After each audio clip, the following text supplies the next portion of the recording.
ओम काली. आपल्या या आध्यात्मिक यूट्यूब परिवारामध्ये पुन्हा एकदा सगळ्यांचं खूप खूप स्वागत आहे. आजचा आपला विषय आहे की ज्यावेळेस वारं येतं किंवा आईसाहेबांचा ज्यावेळेस संचार येतो त्यावेळेस आईसाहेब उदोकार कागद गाजवतात. उदो उदो का म्हणतात.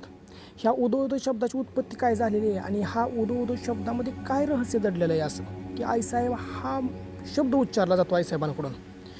तर खरं म्हणजे ह्या उदो उदो या शब्दाची उत्पत्ती उदयस्तू या शब्दापासून झालेली आहे. ह्या उदयस्तू शब्दाचा अपभ्रंश होऊन उदो उद हा शब्द तयार झालेला आहे. ज्यावेळी ह्या त्रिभुवनामध्ये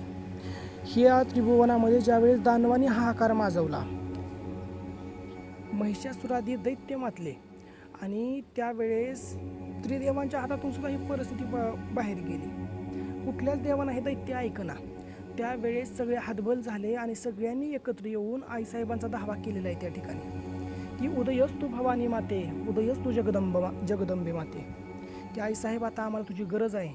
आम्ही आता असमर्थ आहे ही परिस्थिती हाताळण्यासाठी. आता आई तुझा उदय होऊ दे आणि तुझ्या या प्रकाशमय उदयाने ह्या सृष्टीमध्ये जो अंधकार मातलेला आहे तो अंधकार दूर कर, असं सगळ्या देवतांनी येऊन प्रार्थना केल्यानंतर आईसाहेब त्या ठिकाणी प्रगट झालेले आहेत. आणि आईसाहेबांनी ह्या दैत्यांबरोबर युद्ध करून ह्या दैत्यांचा समूळ नायनाट केलेला आहे. आणि जो काही प्रकाश किंवा तमोगुणी जो अंधकार ह्या सृष्टीमध्ये पसरला होता तो आईसाहेबांनी पूर्ण नष्ट केलेला आहे. म्हणजे पहिल्यांदा उदो उदो म्हणजे उदयस्तू हा शब्द देवतांनी मानलेला आहे. देवतांनी आईसाहेबांची उत्पत्ती केलेली आहे आणि त्यानंतर मग हा उदो उदो शब्द अपभ्रंशित होऊन इथं आपल्याला लागू होतो.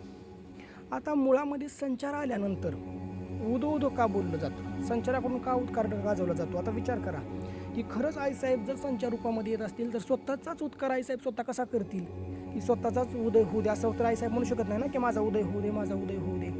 त्यासाठी संचार म्हणजे काय आणि संचारामध्ये खरी शक्ती आपल्या कोणती येते हे सुद्धा बघितलं पाहिजे. आपण संचार म्हणजे काय ह्याच्यावरती आपण एक सेपरेट व्हिडिओ तयार करणार आहे जो खूप मोठा होणार आहे.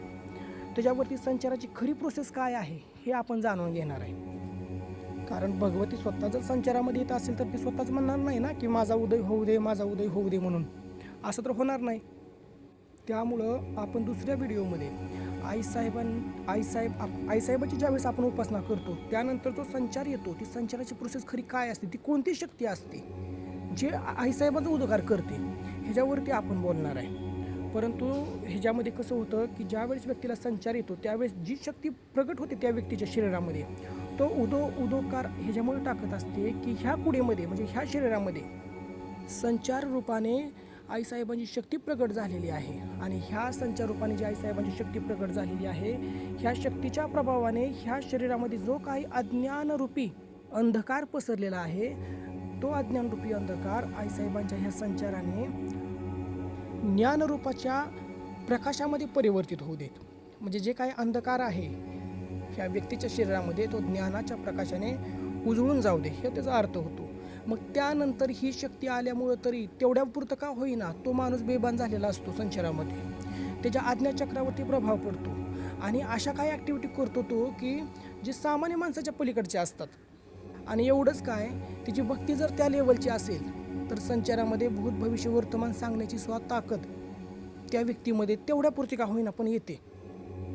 आणि मुळामध्येच आईसाहेबांचा किंवा आईसाहेबांच्या ऊर्जेचा उदय व्यक्तीच्या शरीरात झाल्यामुळं आणि व्यक्तीला ती सुद्धा ऊर्जा सहन न झाल्यामुळं आपण बघतो की संचारामध्ये व्यक्ती वेगवेगळे हावभाव करत असते किंवा बाकीच्या ज्या काही पर्टिक्युलर ॲक्टिव्हिटीज असतात त्या होत असतात व्यक्तीकडून.